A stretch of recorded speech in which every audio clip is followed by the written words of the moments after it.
Welcome to the midnight tide, where shadows whisper, darkness hides. We're diving deep into the unknown, on a journey you're not alone. From haunted halls to specters lost, we'll guide you through the eerie frost, with tales that chill and spirits roam. A freaking awesome paranormal show. Ghostly whispers, ancient tomes, mysteries in haunted homes. Brace yourselves, it's time to go. The freaking awesome paranormal show.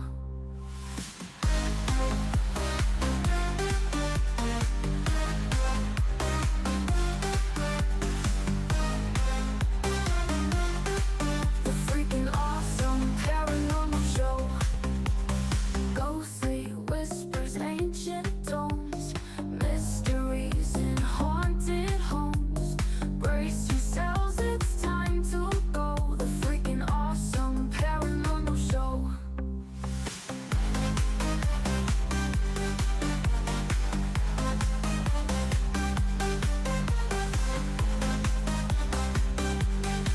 The freaking awesome paranormal show. Welcome to the midnight tide, where shadows whisper, darkness hides. We're diving deep into the unknown, on a journey you're not alone.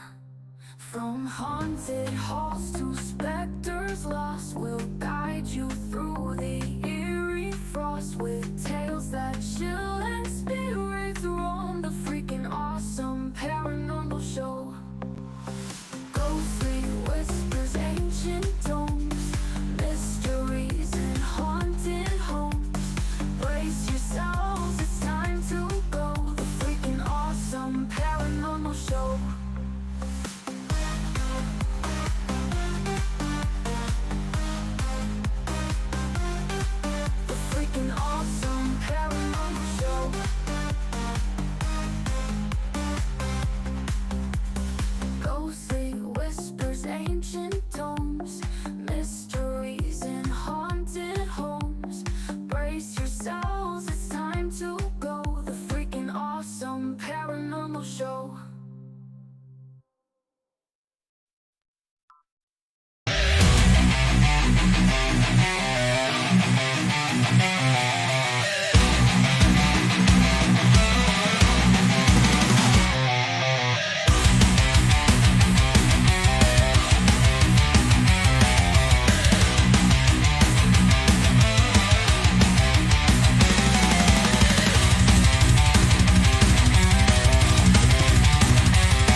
Freakin Awesome Paranormal Show.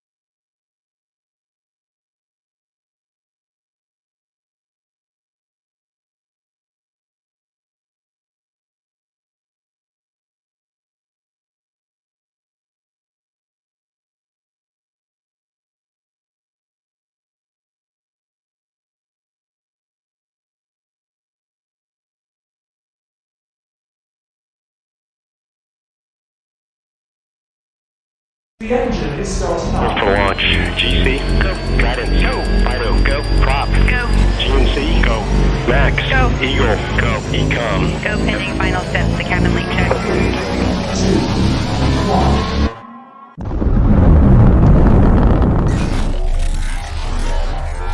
Is there anyone here that would like to communicate with us? Can you give us a sign?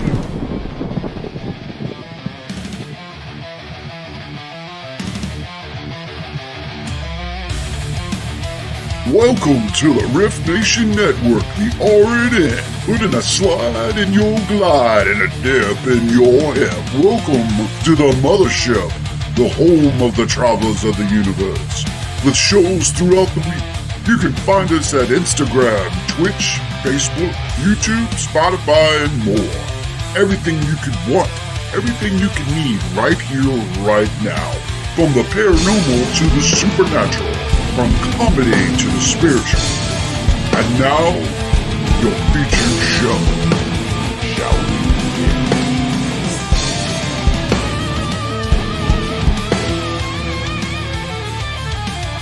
It's showtime, folks!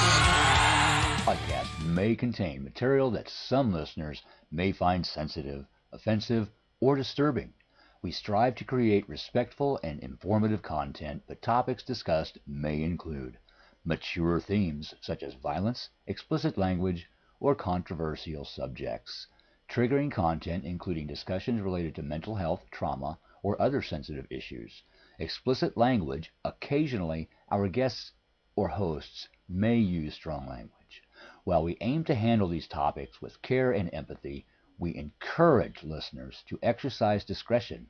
If you find any content distressing, consider skipping or seeking support. Remember that this podcast is not a substitute for professional advice. If you need assistance, please consult a qualified expert.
Can't hear you.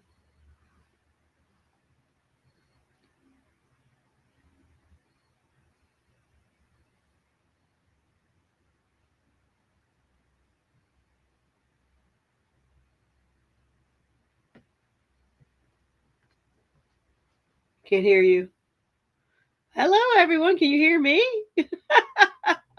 While we wait for Ryan.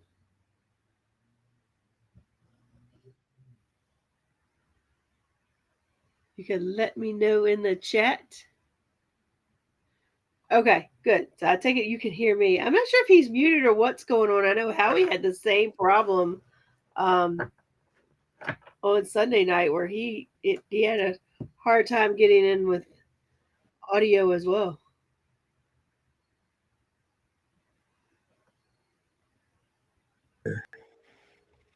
You there? No? Yes. All right. Okay. You Well, hear me, but we're gonna just go with that. dude, I got this mic here Uh-huh. for like doing like vlogging and stuff, Uh-huh. and I put it in my computer. I guess I didn't figure out how to use it, so I got to work on that. Yeah, there's like probably when you're restream, because I know this totally happened to me today. I've been off work for like a week, so I immediately, log into my computer. Well, where I had turned off my computer, I have an external mic and I have an external video camera, not what's in like in my laptop, and I had to reset everything. So I had to actually tell my laptop look for the external ones and not the internal ones. So it may be something like that. Yeah, I mean, I clicked on the little icon for the microphones, and it lists like 10 different microphones, and I'm like, well, and I'm looking at the thing trying to figure out if what kind of microphone it is, but it's a Sinu microphone. Like, so here we go again. We had that trouble on Sunday. I was thinking about that when that happened. I was like, oh, just like Sunday night with Howie. But yeah, so we are here. What's up, all you freaks out there? This is Ryan. And this is Rhonda. A little late, but we got it done. So we're 2 minutes late. We're good. Better late than never. I know. I'm just glad it worked. Little technical difficulties here. We have some exciting news for you guys. If you happen to miss the show for any reason, and I don't know why you would, but if for some weird reason happen to miss the shows, you can now find us on Apple Podcasts, Amazon Music, Spotify, and iHeartRadio. So that is kick. That is, yes. Is every show on the R.I.F.T Nation network is now on those platforms. So we're super excited to be a part of those platforms. Yes. Look at us. I know. We are moving on up. We're like the Jeffersons. Moving on up. We are moving on up. That's awesome. So that's awesome news. Not so awesome news. This morning at about 4:40 a.m. Never a good time to be awake. No. But at 4:40 a.m., RJ, our son, woke up and he looked at Angie and he said, "Can you go to the bathroom with me? I feel weird." As soon as he said that, he throws up all over the bed.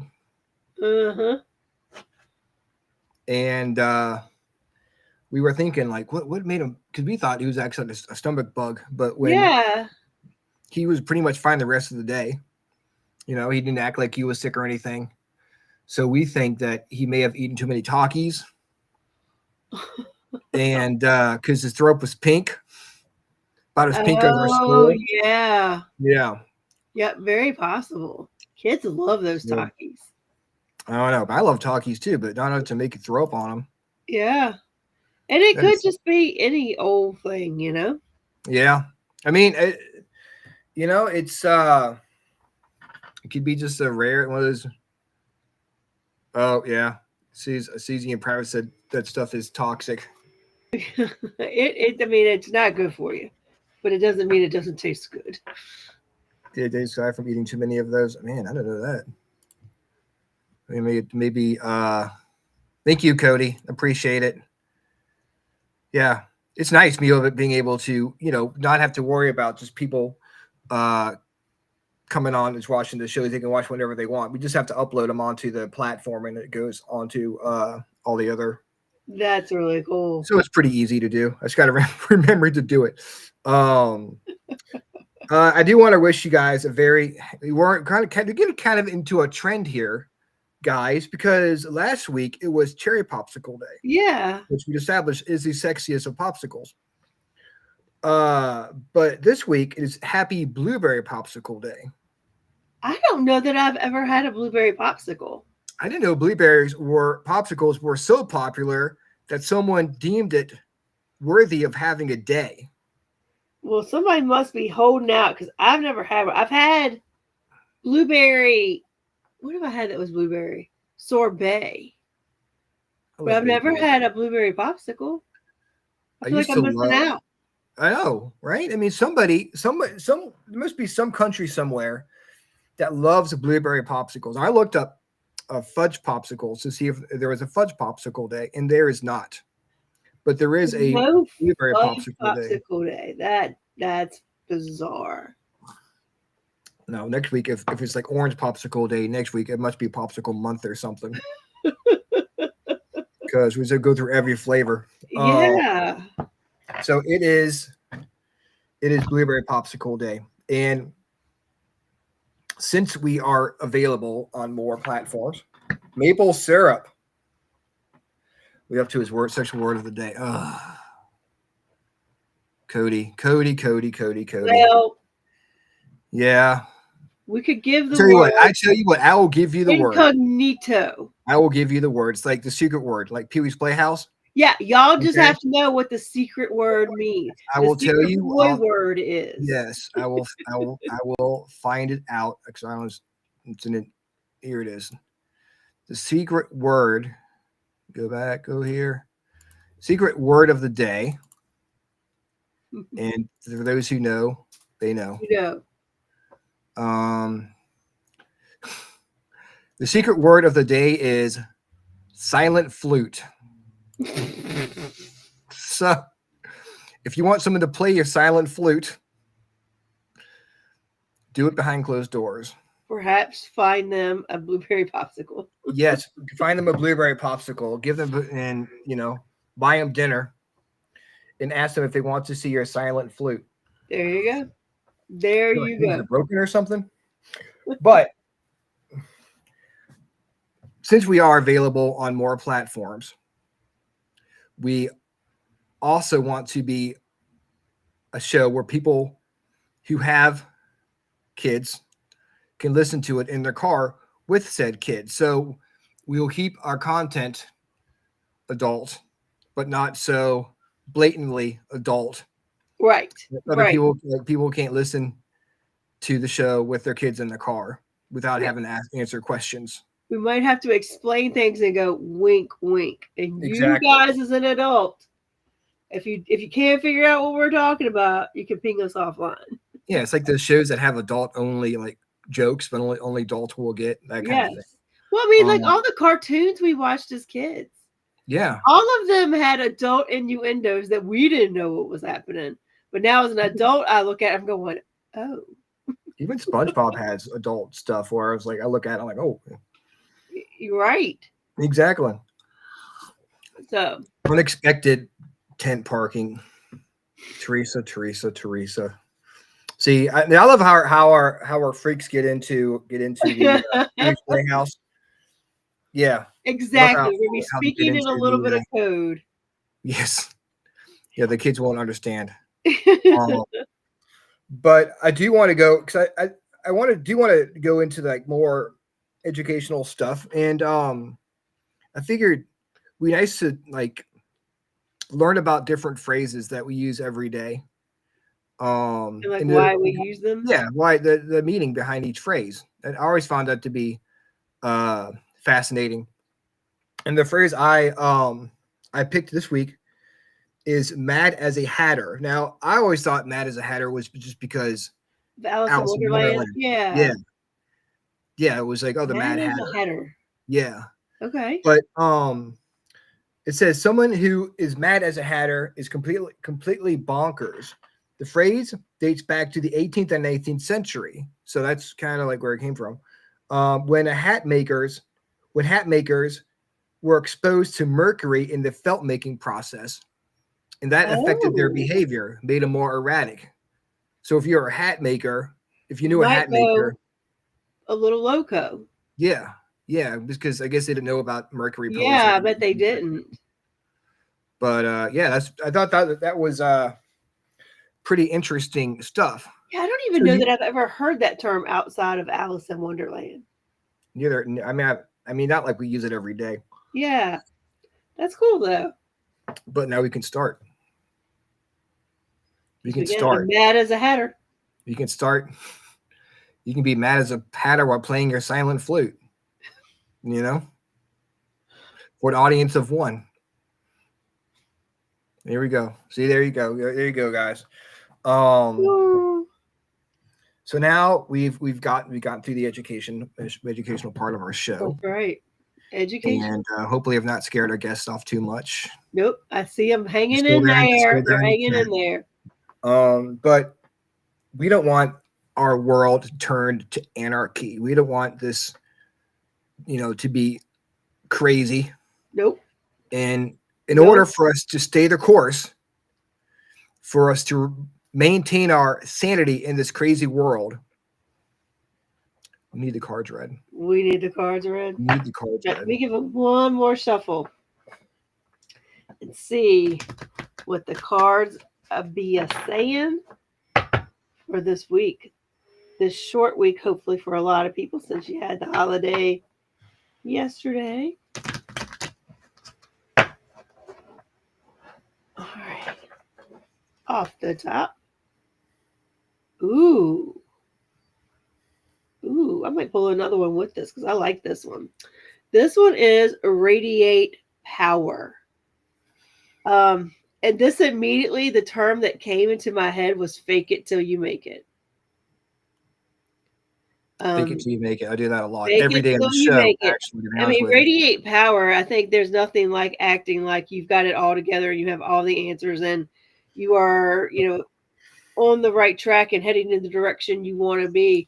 I think there is a lot of faking it to make it. And I think as long as you're acknowledging, I think there's one thing that some of us do, and that's hide our feelings, hide our grief, hide things like that. And we just go along to get along and we hide it really well. But unfortunately, you've got to feel that stuff. But at the same time, if you get up every morning and put yourself together, and I mean, that doesn't mean fancy, but just kind of get your act together and go into life like everything's going to be okay. Guess what? It will be. So, I mean, I think this really does fall into the whole fake it till you make it, radiate what you want in your life and it will come to you. And I pulled the next one that says, on the wrong track. So that while that may seem like contradictory to what we just said, I don't think that's what it means. I feel like associated with this card, it means, even if you're in a bad place or you are in, or you're feeling really down or you're feeling like you can't get something done, I feel like you're on the wrong track if you just kind of wallow in that and you kind of feel, let yourself feel defeated, but only for a moment, and then just kind of get yourself up by the bootstraps and say, nope, this is where I'm going. Even though I just stumbled on that big old rock, we're still going. So I think it really is to say the wrong track is to not radiate your power, to not fake it till you make it. As long as you are still allowing yourself to feel the human experience and know that faking it until you make it doesn't mean you have to pretend like you're okay all the time. I think sometimes faking it till you make it means getting up and doing it whether you want to or not. Well, I think the term fake it till you make it is kind of like, yeah, you can act like you're happy, act you're a certain way until you feel that certain way. Yeah. It's not faking it the whole time. Nope. It's faking it, believing it, which it may not, it may just, better word instead of faking it would be like believing it. Yeah. Believe that you're happy until you actually feel happy. Exactly. Even if you're not happy, you're just going to pretend you are to keep on going. It's not easy. And that by no means, because I think all of us have been in, if you've ever hit a rock bottom situation or you've been extremely low in life, I think sometimes it's very hard.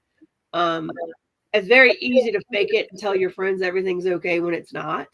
That doesn't mean tell everybody things are okay then when it's not. It just means acknowledge where you're at, but keep plowing on in life like where you want to get to or how you want to be, and you will get there. Yeah, you might not always believe in yourself, but you can fake it until you do. Yep. You know, Just so keep showing up. I think that's the whole thing. Just keep showing up. just keep LIVIN. Yes. Yeah. Keep on trucking, and eventually you'll get to where you need to go. So yes, this week is the Freaking Awesome playlist. We got a Freaking Awesome playlist for you guys. That is where I'll pick out a song for you guys to enjoy and check out. And we'll be back here this Sunday night. Is it this Sunday night? This Sunday night with another Freaking Awesome playlist. I thought we were the second Sunday. It is the second Sunday. No, it's not. It's the first Sunday. Is it the first Sunday? Yeah, Damn. yesterday was the first. Okay, well, I guess it is the next Sunday. I might do it. I don't know because we got Pamplin Park the next week. I might try to. I'm available this Sunday if you want to do it. I might do it this Sunday. Okay. Yeah, I might do it this Sunday. With Howie, but I'm good with that. Yeah, he's good. Cool. He's good with it. So, but this week the Freaking Awesome playlist for us for this particular show. Okay. Howie, his song is Jane Says by Jane's Addiction. Yeah, cool. So that's a good one. Mine is Levitating by Dua Lipa. Oh, I love Dua Lipa. That's a good song. Mine this week is just because it's been in my head all day as I've dealt with the chaos of going back to work after having a week off. So mine is Back to Life by Soul to Soul. Back to life, back to reality. That one? Yep, that one. Awesome. Love that song. All right, guys. So we have got Broken Wings Paranormal on the show with us tonight. They are they investigate Montana, they investigate Nevada, investigate all those states I've never talked about on a show before. So I'm super excited to have them on the show. Let's go ahead and bring on Steve and company. We've got Erica here and Susie. Awesome. Welcome to the show, guys. Hi. Hello. Hello. And we have another special guest, the Broken Wings mascot. Lots of mascots. Yes. Man. So we're super excited to have you on the show tonight. How are you guys doing? Good. So to keep it from getting too confusing, can you start with Steve, your group, from left to right? Tell us your names, please. I'm Steve. This is Chelsea. This is Lara. All right. And I see Erica. Yeah. And I can't read the name. Susie. Susie. For some reason, I wanted to see Stacy, but I know that wasn't right. So we're very happy to have you guys on the show. Where are you guys from? Utah.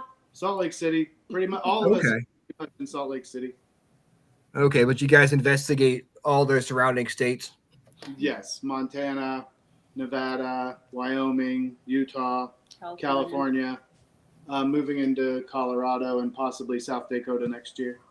Wow. So this is really cool. These are our areas that we don't hear a lot about. So I'm excited. Well, we pretty much investigated everywhere in Utah, and so we have to branch out. Get some new locations and meet some new spirits along the way. Yeah, I've never. Erica's our booking queen.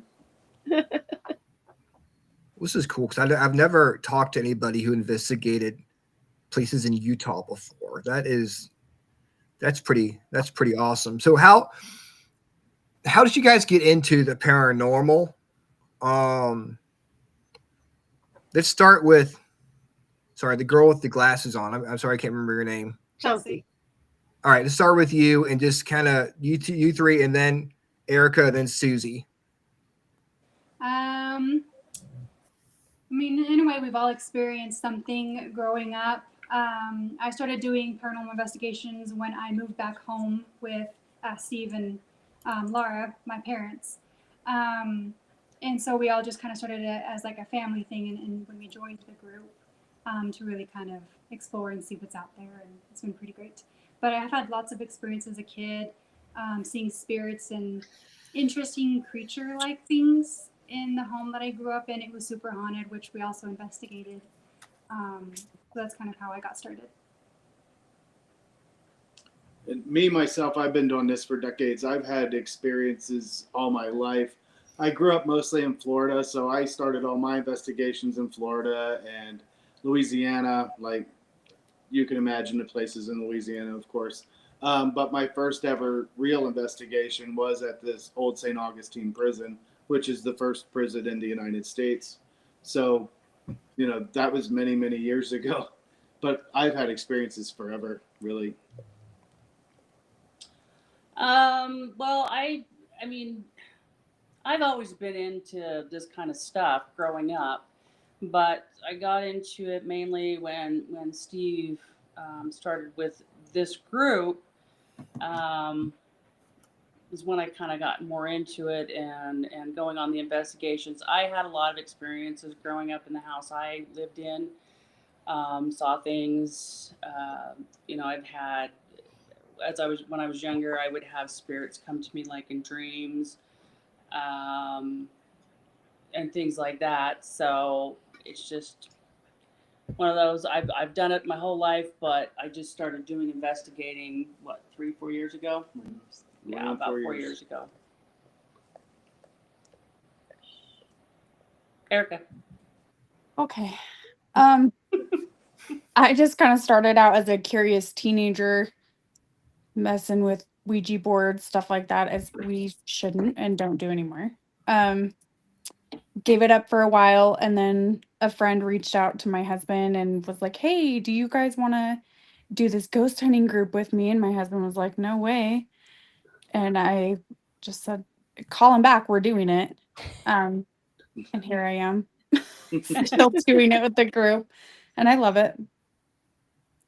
We're all family. Yeah, it is like a family. For me, I've always had experiences since I was little. I've had a couple of NDEs, near-death experiences, haunted houses. I'd see things and it would terrify me, but I was still just so curious and interested as to why and what. So I would watch all the paranormal shows, you know, YouTubers. When I found out that the founder of the group ended up being my brother's best friend. And so by coming in with him and doing an investigation, I started to get answers to a lot of questions that I've had. And what it's done for me is help take out an element of fear that I had my whole life, of the realization of, I guess it comes back to the radiate power, right? Mm-hmm. On investigations, it's really easy to get taken out of that mode, or where that energy around you starts to affect you. And so it's taught me how to take back my own power and not to allow the fear or the experiences that I'm having to affect me in a negative light. It's like I take those things that I learn and that I see and that we come across, and we just continue to apply it, one investigation after another. So we're continuing to grow and improve. Yeah, you just got to remember that you are in control. Mm-hmm. You know. So, how did you all come together as a group? Well, Rob, the original founder of the group, who Erica was referring to, her husband's, you know, it was contacted by Rob, who was the founder. Rob stuck with the group for a while, but he ended up moving. So Erica and I kind of decided we're going to keep the group together. Susie came along shortly after, right before Rob actually left. Inviting me to the group automatically means we invited them to the group pretty much. And we just grew from there. But again, as a team, we do have another group member, Brady, Brett's on a break, and Brady's kind of on a break as well. Brady had a recent death in the family, so he couldn't make it tonight. And Brett's just super busy with a promotion that he got at work. So they're still in the group, just not able to make it tonight. But So technically we have 7 people in the group, very close knit. We do everything as much as we can together, and the team has been really close. And if you watch any of our videos, you'll see how everybody has their own little piece of the puzzle. Like, I'm the video editor, she's the medium, she's great investigator. Erica's a great investigator and is really good at looking up the history. I just stand there and look good. Yeah. Don't let them lie to you. And of course, Susie's like the EMF queen of the group too, because she's really good at hunting down, trying to hunt down when we get spikes and and things like that with her devices. And I've made her this cool little contraption that she can be live and watching her, monitoring the EMF all at one time in one little contraption. So, again, everybody brings their own piece, and that's why we get along so well. Well, it's true. When you're doing these investigations, you better all get along because, as we all know, there's a lot of downtime. I mean, we all have our moments, right? But what matters is we don't allow those moments to break us. If anything, it brings us together and makes us stronger together. Nice. We haven't technically lost a member. We had one person that, again, moved, and then Rob kind of left, but we've never had to physically remove anybody from the group. We haven't had to do that. Physically get out of here. Yeah. You're fired. We haven't had to do that. And a lot of groups can't say that. We see a lot of groups where they're like, oh, well, this person's leaving, and back and forth and back and forth. We've stuck together solid for 4 years with, no real issues at all. We've added people, but we haven't had to have anybody leave. How important do you think the chemistry you guys have together is when it comes to gathering paranormal evidence? Well, one thing we've noticed over the years, over the last, especially when we have guests along or things like that, when you laugh and you're having a good time and you're sitting there and somebody says something funny, we've seen times when equipment will just absolutely go nuts when you're having a good time. And that's what we try to do. If we didn't enjoy this, we wouldn't do it. I mean, we have to have a good time while we're doing this, or what's the point? Because again, like she said, there's a lot of downtime. There is. But we take a lot of breaks too. So you also have the situation where you're dealing with possible babysitters at locations, where you have to have that extra energy with you when they're with you, monitoring everything you do. Yeah, being able to know how each other operates and what people are good at, we can almost sense what is needed when we have a big group of people and there's a lot of things going on. So I think we're pretty good at being able to pick up pieces or take cues on where we need to be and what we need to be doing to like entertain the group or keep the investigation going. And I think keep everyone level-headed as well, because there are times where you can tell when someone is starting off and not their themselves, and it's like, okay, I think we need to take a moment here. It's can be stressful sometimes. Whatever entity might be around, it could be affecting you. So it's like we need to take a break and step away from a moment to get away from that energy, because it can affect you or the stress. They agree. He agrees with you. Yes. It's probably seeing a ghost, honestly. Oh, No, my dog. I don't ghosts in my house. Don't allow them. My dog will do that. Will start just get up and start just growling and barking at something, and I'm like, oh god. Yep, same. What's here now? That's So when you say hi and talk to whatever. yeah, it is. break out the Go recorder about your business. and see what you got. So how you talked about entertaining? How do you keep yourself entertained, or what do you do to keep the mood light if you're in like a really dark place? We make a lot of jokes. Yeah. Or if you're Susie, you walk in the dark in a shower room in a prison and bonk your head. Yeah, I'm the klutzy one. I mean, Chelsea's pretty bad, but not as bad as me. Erica's not allowed to touch cameras because she breaks them. I'm not allowed to touch the expensive equipment. My her limit's $149. If it's over $149, she can't.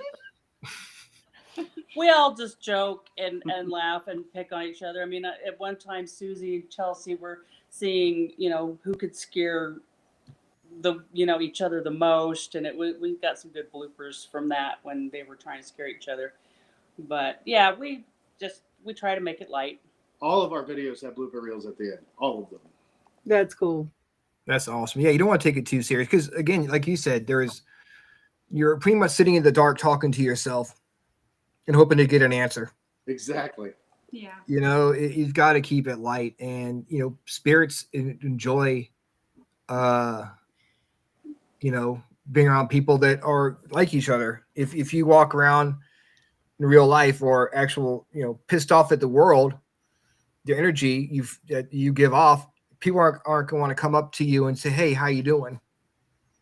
Exactly. Same as when you're investigating the paranormal. It's like if you give off that, standoffish energy, then you probably won't get as much interaction as you would if you're more open to communication and stuff like that. So that's pretty cool. What was your first investigation together where you knew that this was going to be this was going to work out? Well, see, that varies. I mean, most of the groups probably, with the exception of Susie, I would say the four of us would have probably been McGrew Studios, I think. We did Petite Meat first. But McGrew Studios. Well, We had Brett. McGrew Yeah. Studios is the first time I met Brett. I think that's when we were basically all together. Yeah.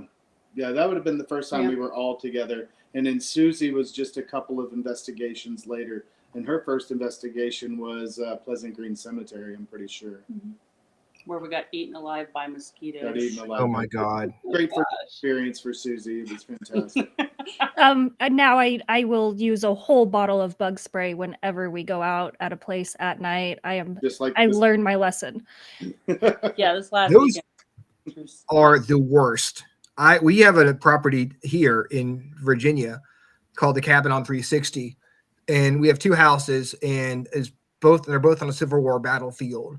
And we go into the wood to investigate, and the mosquitoes, they're like Jurassic Park. Yes, they are. Oh my God. You hear the music playing in the background as you walk into the wood, because it's like you're afraid they're going to carry you away. It is the worst.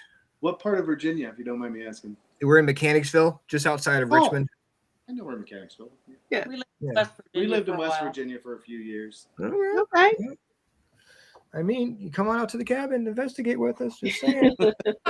We got to get our equipment there. That's the We're problem. working our way east. Trust me, we're getting there. Yeah, let's get that booked. What's your availability next year? We will. I will get back with you. I got to look at the calendar. I would suggest not coming in the summer. I mean, summertime works. Yeah. Wear bug spray. Yes. Bring bug spray because they are terrible. So investigating in Utah, there's a lot of like Mormon likes out there, right? Yes. Yes. Do you think investigating out the spiritual aspect of it adds to the paranormal activity that's there? If anything, it stops us from getting locations because they're not open to having investigators to come in to find out what's actually there. Yeah, it's difficult. I mean, we have done a couple locations that were LDS primarily owned, like the Leighton Museum. That one was definitely, you can tell places that are LDS. But yeah, like Susie said, very few locations that are owned by the church, or we'll say run by the church, or seen by the church. We can't get them. It's all. Some LDS people are very curious though, and we've even met other investigators who are LDS. But then on the other hand, I've had people be really offended that I've called and asked if we can investigate wherever. And I've even had people hang up on me. So it's kind of a hit or miss, or how their own personal feelings kind of affect it with Yeah, where I mean, they're at with their beliefs. me personally, I was raised LDS. I was raised Mormon. So, but, and our psychic guru that, that my mom was friends with, that I grew up with, he's LDS. But, so it's, if you're very religious, they don't tend to believe in that kind of thing. Yeah, So, and from like an investigation perspective, I mean, we have the old like camp. Is it Camp Floyd? Yes.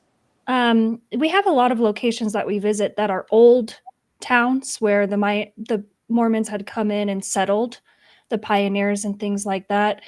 And I don't notice anything different between them. It's more so the different types of spirits that are in those locations. Fort Bridger's a good. Fort Bridger, even though it's in Wyoming, it's still part of the Mormon Trail that went through there.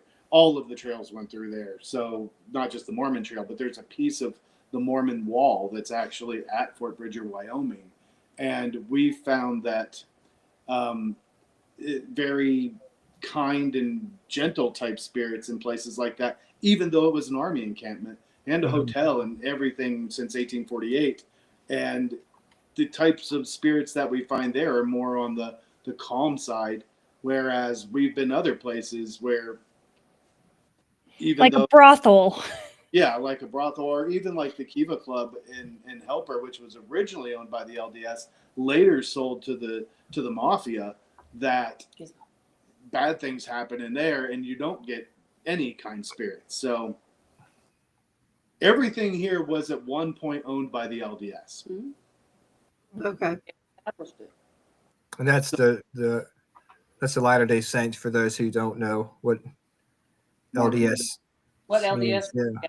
Is that Latter-day Saints, right? Yes. Yeah, they don't like Mormon anymore, probably because of all the memes. Church of Jesus Christ of Latter-day Saints. Just yeah. But Yeah. yes. Not. So- Anyways, I don't know what people think, but no, it's not. Well, thanks for clearing that up. I think that's the FLDS. That's the FLDS. Yeah, the FLDS is.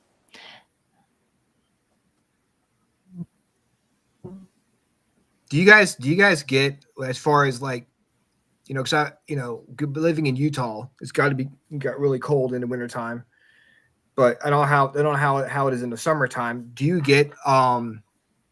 tend to get more activity in the winter or the warmer months? I don't think I've noticed anything different. I Really. don't think it matters. Yeah. It just limits where we can go, since there's a Yeah. lot of outside locations we like to attend. So, I but mean, spirit-wise, I don't think it's much difference. But note that we don't investigate after the second week in November. We take the holidays off so we can all spend time with family. Well, we learned our lesson after Anson Call House. Yeah, we learned our froze lesson. butts off. Yeah. Yeah, and it does limit, because a lot of places don't even want to book during those times. They don't, because they're with their family, right? And especially if you're trying to get into a location that isn't always open or something. A lot of places are closed during the winter here, so we can't. Or it doesn't have heat. Yeah. And that's the worst. The snow gets really bad, so a lot of places, it's dangerous, when we're traveling during the winter. All right. So that brings the question: what's more annoying during an investigation? Sweating your ass off and swatting mosquitoes, or getting so cold you can barely, your teeth are chattering the whole time?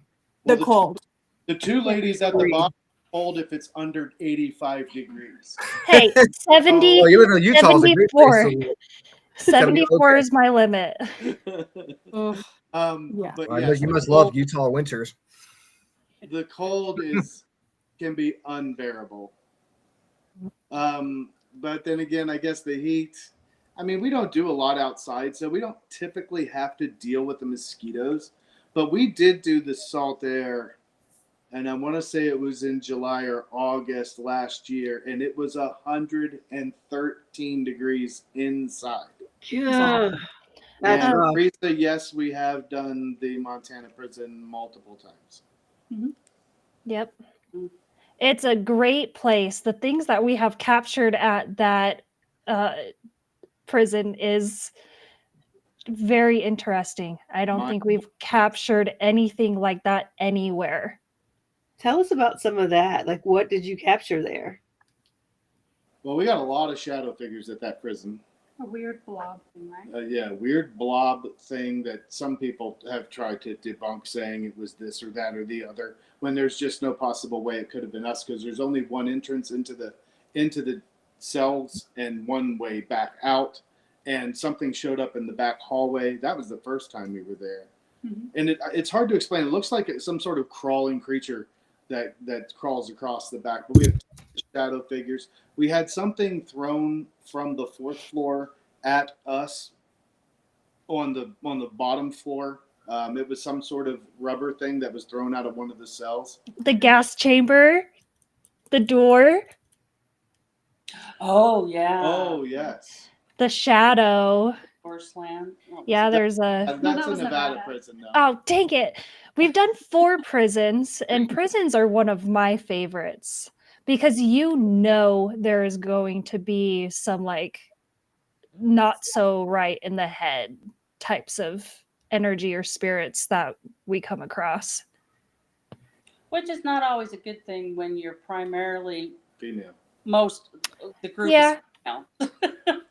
So. Yeah. I mean, the guys there haven't seen women in a while. You know, they could well, damage. They come from a time where women were not respected as well as they are in today's society. So, I mean, I feel very objectified when I go to prisons and you have spirits saying nasty things and trying to like touch us physically. Yeah. Or they don't want to talk to us at all because we're females. Yeah. Some spirits will actually refuse to talk to females. So Especially the Masonic. Yes. Yeah, Masonic temples. The Masonic temple, the spirits will not answer the girls. No. We even have that here in Virginia in locations. There's a lot of plantations and things like that here. And when you're investigating those, it depends on what room you're in. If it was highly occupied, like if it was a men's type room, or if it was a room where there were servants or people that were enslaved, they sometimes will not want to speak to the women. Yeah. But we also have where a lot of times where the slave women would work, they don't want to talk to the men. Yeah. Oh, I could see that too. Cody, no, we've not investigated Grafton. I have been there before, but it was many years ago. But we've not investigated it. I'm not even sure you can. I know we can go down there and walk through the buildings and stuff, but I don't think it's open in the evening. But we don't. Problem with ghost towns is we drove down to another ghost town on our way to Milford, Utah, not long ago, and you couldn't even get to it. It's fenced, so a lot of the ghost towns here are protected. Teresa says that it's Augustine jail. The guy in solitary confinement kept yelling at me to get out. They did not like women at all. Did you leave? That's a good question, Teresa. Did you actually leave when they said get out? So what is one of your favorite places to investigate out there? Like in Utah or anywhere? Both. Yeah, both. Go ahead, Chelsea. I like a lot of places personally for different reasons. I mean, some places have playful children, like child spirits, which are really fun and cute, kind of sad a little, but they'll play with you and stuff like that. If you're looking for like super scare factor, Definitely Kiva Club is a really good one. We've done that one multiple times. Which I won't go back to. So you will get scared out of the building, but also at the same time, it's pretty fun. I liked the John M. Browning Mansion. I saw ghost fingers coming out of attic crawl space, and I freaked Erica out when I said that, and it was the most funniest thing ever. Which the John M. Browning Mansion, I'm related to that family, and they're the Browning rifles, like the guns. They're the creators of those. So it was really cool for us to go to that location and be like, oh, this is in my family tree. So family reunion. Yeah. You were the trigger awesome. object. Yeah, you're the trigger object. Yeah, because a lot of people talk about Winchester, they forget about Browning. Was also really big when it comes to firearms and stuff. That's pretty awesome. What kind of stuff did you guys get in the mansion? We got ghost fingers. We got a full-bodied apparition walking down the hallway. Yep. Another full-bodied apparition walking towards the stairs. Raccoons. Yeah, that was so funny. That was hilarious. Again, bloopers, guys. Bloopers. Always bloopers. We debunk everything, but they were seeing shadows, ended up being raccoons on the roof. So that was pretty funny. For the most part, the second time we were at John and Browning Mansion, we got a dark shadow in the basement. In the basement, there is like this underground. It's a tunnel that actually goes to what used to be the Ogden tunnels in Ogden, Utah. They're all closed off, but all of the houses had a way to get to the tunnels way back in the day. Prohibition, that's gambling, what they were used for. And we got some sort of strange dark shadow down inside that, in the hole that it's just a crawl space now. Doesn't lead anywhere anymore, but it used to. That's what it's about what we got at John and Browning that I can think of. I mean, as far as visual evidence, nothing to do with all of the, we had insane EVPs at John and Browning too, and disembodied voices. Mm-hmm. And I like where we're going now, the St. James Hospital. That's one of my, I want to go back to that one. So I'm glad I get to go back. I really like that one. We actually caught a nun apparition of a nun, which was amazing. So you can see her walking down the hall and then turning and walking back the other way, and you can see her frock and everything just flow. It's really kind of neat. And you could tell that it's not like over the years, you can tell the difference between a 1930s nun versus a nun today. How their headdress only comes down to about the shoulder now. The headdress on this came halfway down the back, maybe further. And the overall shape of the outfit that she was wearing was not like today's. Very bulky, long. Yeah, very bulky. Yeah. And nuns were the ones that it was opened by two nuns. Three nuns. Three nuns, that's right. Yeah, it was established by three nuns, the St. James. Was St. James an actual medical hospital, or is it more like an asylum, or? It was a medical hospital. Okay.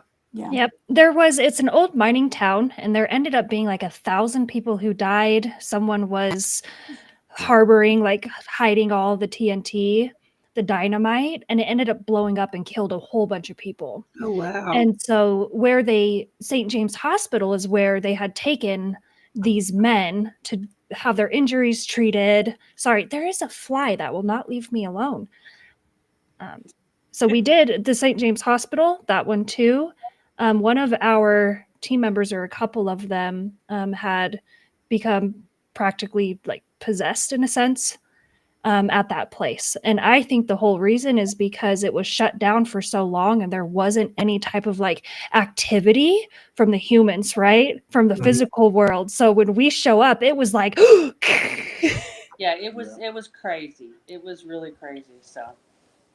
Yeah, this weekend we're actually headed back to Montana to do the St. James Hospital and the Dumont's Brothel back to back. Oh, wow. That's going to be fun. Mm-hmm. How do you prepare? How many hours is that for you all? Yeah. We leave a day when it's anything over, let's just say like 4.5 hours. Anything over that, we go a day early. So we're well rested for the next 2 days.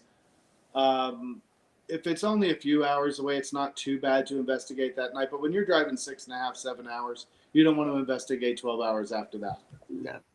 It's rough.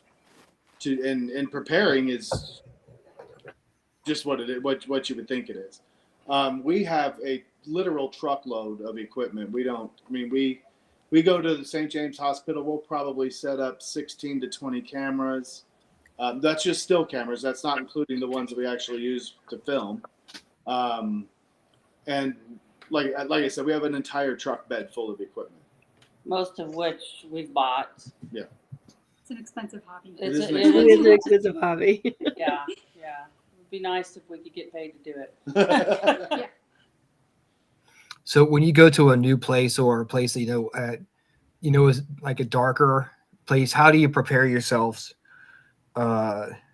mentally to go into a place like that has a darker history to it? Preparing wise, I don't know. About these guys, but at one point, Brett, our other psychic medium, this is kind of a little different preparation, but he had me make. I sell crystals and deal with crystals and stuff. So he had me make all of the members something special to protect them when we go on investigations. So that's kind of in my way, that's kind of prepping, to make sure everybody's got, like Erica, who keeps forgetting hers. Susie wears hers all the time.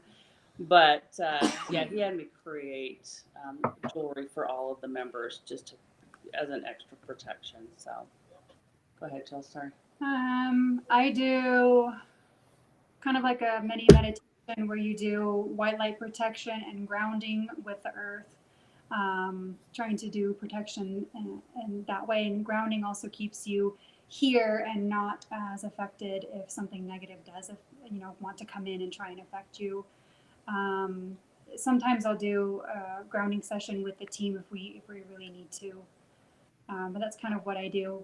White protective light, nothing can touch me, nothing can hurt me, nothing can use my energy, and that tends to keep me pretty balanced, and then just keeping aware of what's going on in the situation too. So, like this is happening, like I need a moment to calm down or something like that. I think Susie does something a little different, don't you? I mainly focus on love and light because I think love is one of the most powerful things in this world. And so if I can find love and if I can expand my light, it doesn't keep bad things away, but it at least, it's almost like being able to share it, because you think about these spirits who kind of they're stuck, right? And a lot of them are in very negative headspaces, or they're stuck reliving a really bad time in their life, and they're angry, they're not happy.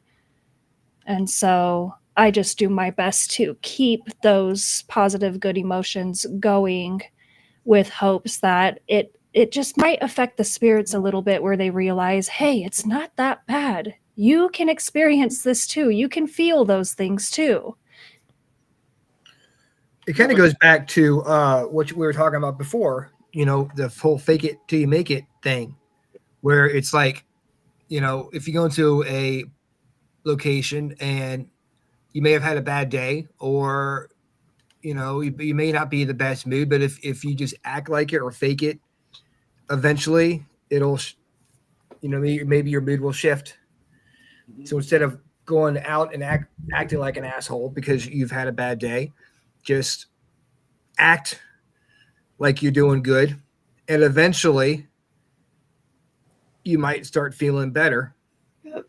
Well, but from an investigation perspective, right? If you're underlining, you're not actually doing well and you're kind of hiding it, I see that as a weakness, because some of those negative entities can actually use that and pull it out of you or irritate you even more, because in spirit, like it's almost like they can sense that truth that you aren't letting it show. But at the same time, you're there with your teammates, as well, so you can lean on them. Well, and and sometimes it is one of our teammates that is Yeah. being affected like that. Like there have been multiple instances where we have been affected negatively by what is around us. And it's important for us to go, I'll be wait. listening page. Yeah.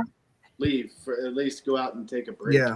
And I'm the goofy one of the group, so I'm always running around doing something goofy or strange or singing or just doing weird stuff. So I try to lighten up, the mood when I can start sensing things. So yeah, I just me and Brady are we'll start singing a song and we'll just start dancing and doing a little jig.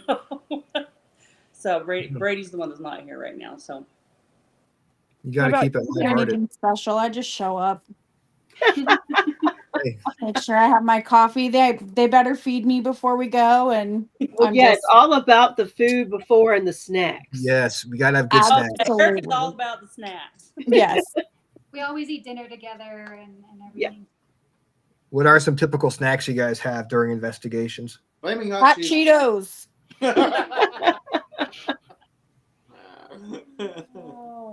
Oh, chips, flaming hot Cheetos. Yeah, that's Erica's thing, but Sometimes sugar. yeah. Snacks or Granola bars. Granola bars. I don't know. A lot of that protein, helps keep you satiated throughout the night too, so you don't end up getting hungry again or hangry. Because And sometimes we order extra to go. Yeah. Like chicken nuggets, or not chicken strips, okay? Chicken strips are the staple for paranormal investigating, at least for me, because you do not have to eat those bad boys up. You can just eat them and call it good. Right I'm on. constantly judging you guys for that. Cold fries and chicken strips. I can't. There's nothing wrong with cold fries. No, I will not eat cold fries. That's Okay, I draw the line at cold fries. Ew. Cold They're guilty pizza? of it. I'm telling you. Yes, but not cold fries. I can't do it. I can't do cold fries, but I could do cold chicken. I used to eat Mountain Dew and Pixie Sticks. Oh my God. Yeah, I mean, it wasn't the healthiest way of investigating in the world, but it got me through. Well, I the bring next morning. coffee candies Copico to help, some of the people, and I bring like Lifesavers and Red Hot cinnamon candies just because I like to just have candy all the time. But we do try to do healthy snacks if we can. Bring protein drinks and Gatorade and that. So, Has anyone ever fallen asleep during an investigation? Oh yeah.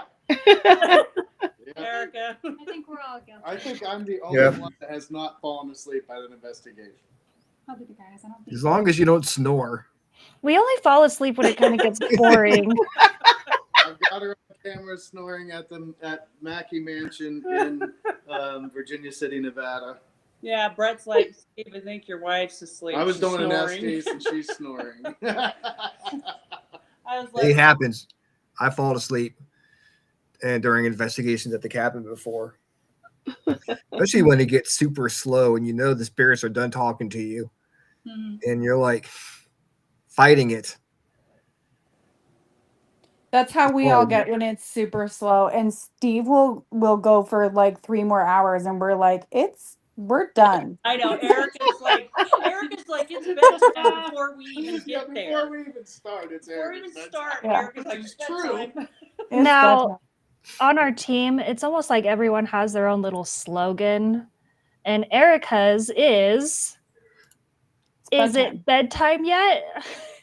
Yeah. Weren't we going to make shirts up at one point? Yeah, we were going to make shirts. I think we were going to make shirts with everybody's slogan on the back of it. Hey, when it hits you, and when there are times when you're on investigation where we just hit a wall, and no matter what you do, I can drink Red Bull, I can drink Monster. One time I drank Red Bull and Monster back to back, and I was still just dead. I don't know if the spirits sucked the energy out of me or what it was, but once you hit that wall, man, it is. I usually start hitting the wall and then something will either happen investigation wise or my snacks will kick in. But then I get that delirious, like Yeah. slap happy. But then I hit the wall and then I'm just done. Well, then, or the Once worst, slap happy happens and you see me go down, I'm down. the worst is when you're super exhausted at an investigation, right? And then you're tired, and then you go home, and then you're wide awake. Yep. Yep. Yep. The worst. That wasn't just exactly. That was Then me you on have Saturday. Yep. I had to decompress for hours. Usually I just after take my investigation. medication on the drive home, so by the time I get home, I'm like knocked out. I just go right to bed. You guys ever experienced a paranormal hangover? Oh, yeah. every time. Yep. Yep. People are like, Especially what? back to backs are the hardest. But Yeah. it's not worth driving 6.5 hours to Montana for one place. Right. Yeah. Not worth it. Why make multiple trips? Make a weekend out of it. It makes sense, but yes, it's a definite paranormal hangover after a back to back for sure. So how long do you stay when you go to have a back to back? How long do you stay at a location? Kind of depends on the size. The bigger locations were there 7 to 7. Yeah. Yeah. And it then kind you of sleep. depends on how long they'll let us stay too. Yeah. Yeah, we'll Yeah, usually sleep for a little bit and then go out, eat, and hunt for new locations. Are you afraid when you do that, when you go from one location to the next, that if you're super tired, that it'll affect the way you investigate the next location? It can. Mm-hmm. It definitely can. Naps. Yeah, naps are important before an investigation. Yeah. There are times where there's some deliriousness starts to occur where we'll hear things and it's like, oh, was that the REM pod? And it's like, no, the REM pod did not go off. It was just in Susie's head. Yes. Yeah, imagine a REM pod. I hate when that happens. Yeah. But yeah, I mean, like this weekend coming up, we're till like 3:00 in the morning at the St. James Hospital, and in the Dumas brothel, we're just whenever we want to quit because we just have the key, so to speak. So we can start and quit whenever we want. Yeah, the Most Dumas. locations aren't like that though. Most locations are like 7 to 1 or 8 to 12, or it depends. But Steve likes to push it. So if it's like 1:00, he's going to investigate clear up to 1:00. Yes. And tick everybody off. Because we're like, Because it's not. I have to tell him at 12:30, it's time to pack your shit. We gotta go. Yeah. Well, if you come out to Virginia to the cabin on 360, we're from 7 p.m. to 9 a.m. So you get it all night, and you have the whole property, both houses and the woods behind the houses. Nice. Amazing. For like $400 on a Saturday. So, pretty good deal. Yeah, that's a great deal. Yeah, that's a great deal. Yeah, you're not gotta gonna get find here. that cheap. I wanted to mention something about the Dumas brothel that's not on our video. And that was when we were getting all the equipment out of the truck. Someone had called the police and thought that we were robbing it. Oh my God. And so the police showed up and we're like, oh, we have our branded shirts on. And I'm like, we're not taking things out of the building. We're putting stuff in. Yeah, That's it was funny. just wild. That's funny.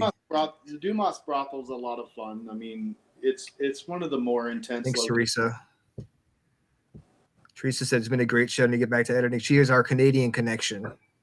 Awesome. So, Well, thanks for being here, Teresa.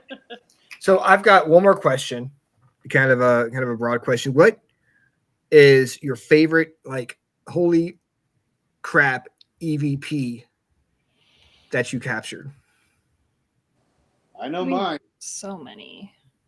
I know. Is that. it? Well, let's change it. Let's say, what was the first EVP you captured where it's like, holy shit, this is real? The one that really freaked you out for the first time. Go ahead, Chelsea. I got one. Mine's going to be the same regardless. So it was for me, the first one I feel like I really enjoyed and have a memory of is we were in Vernal, Utah, and we were at Lamplighter? no, it was one of the bars. The saloon. Yeah, I think it was the saloon. And we did EVPs and we got back to it, and there was a young child that said "Mama." Mama. Creepiest thing. Yes. That's exactly what it sounded like. Bar. There's no Mama. In the bathroom. And it That was is a so child creepy. over by the Oh my gosh. It was so Oh, who- sad. Jeez. Did you hear it while you were there, or was it after? We always do playback live. I mean, right in the moment. So we don't wait till we get home. That way, if I want to make sure it's in the video that we heard it while we were there. That way, nobody can say I came home and added it to the video. So we always do playback in the moment When we're doing the recording Yeah. part of it, yeah. So, what's yours? Man, it feels so bad when you get stuff like that, because it's like, what can you do? Yeah, But absolutely. then with all the other devices, right? And with our abilities, we find out that the little girl that we caught is sad. Like she's lost trying to find her mom. Yeah. You know? Yeah. Again, and you're helpless. We've You had know, some- it's like, what can you just try to cross them over, I guess. But Right. We've you know, I that's don't what know. I was gonna say. We've tried to cross, or we've crossed a few children over that we found that wanted to go. Thanks, Kevin. So And we've noticed that some locations don't want you to move anything on, so we do respect their wishes. In that Yeah. case. Well, we're the same at the cabin. We're like, wait, don't cross if it's them over. a child, though, I mean that's kind of a different story to me. Yeah. If an adult spirit wants to stay, that's fine. If a child is like lost or looking for a parent, or it's there by themselves, that's something I would like to do. Is move Well, them. and they choose, right? It's not like we Yeah. force the spirits to go. If they No. want to, they can. Yeah, exactly. We're kind of opening the door for them. It's their choice to walk through the door. Right. You're not pushing them, shoving them out the door. You're like, here, if you want to go, Go. Mm-hmm. there's All the right, exit Steve. sign. All right. Well, my EVP would have to be. It's a tough call between two of them, but the one that actually it's just the creepiest one would be at the Kiva Club.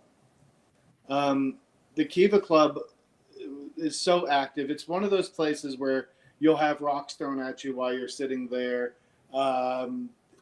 shuffling, constant things walking up and down the stairs. You hear footsteps above you, even though nobody's up there. It's that kind of place.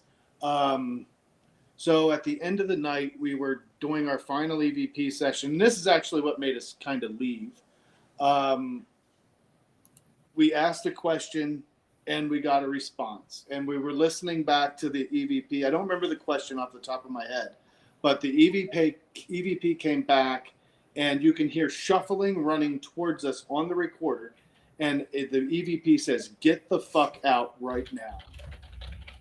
And that was it. And I think that's when Erica probably said, "Pack your shit." I absolutely said, "Pack your shit. We're out." Yeah, we're out. And then while we were packing and trying to leave, still having rocks thrown at us. we were out in the parking lot. It's a gravel parking lot, trying to leave, and Erica's getting in the back of our truck. Steve was finishing loading up. Everybody else was in their cars, and all of a sudden, and it's light. It's nighttime, but there was lights out there and everything. I physically heard something running towards me in the gravel.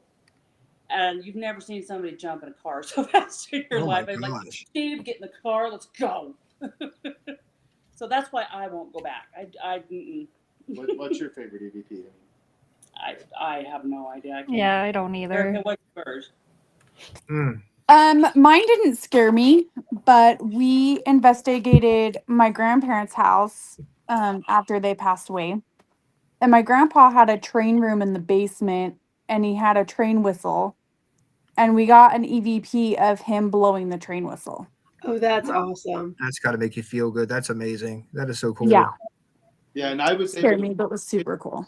I was able to go out and find the actual train whistle on the website of the manufacturer that actually had the actual sound, and her father's video that he had, and compared it to the EVP. They were all the same. Oh, that's nice. Yeah. It's him letting you know that he's still there with you. That's really That's really cool. why we do what we do, right? Things Yeah. like that. Yeah, that was pretty cool. Yeah, that was awesome. Well, guys, this was an awesome conversation. We definitely appreciate you guys coming on the show and talking to us. We want to give you the chance to let people know where they can find you and check out some of your videos. Yep, it's Broken Wings Paranormal on all of the socials, mostly Facebook, TikTok, and YouTube. We do live on TikTok. We will be live this weekend on TikTok if it's possible in Butte, Montana.